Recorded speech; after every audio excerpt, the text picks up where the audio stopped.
Patuloy pa rin mapapanood ng madlang people ang noontime show na It's Showtime hanggat hindi pa pinal ang 12-day suspension na ipinataw ng Movie Television Review and Classification Board.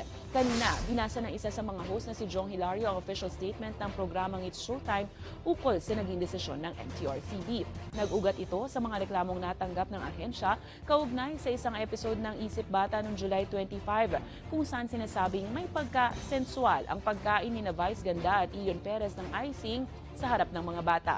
Samantala, nilinaw naman ng MTRCB na hindi kasali ang chairperson nitong si Lala Soto sa naging botohan ng board ukol sa suspension order upang masigurong patas ito sa programa.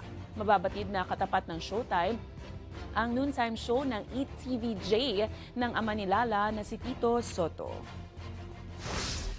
Kami ay maghahain ng motion for reconsideration dahil naniniwala kami na walang nangyaring paglabag sa anumang batas. At habang nakabinbin ang motion for reconsideration, ang desisyon ng suspensyon ng programa ay hindi pa pinal at epektibo.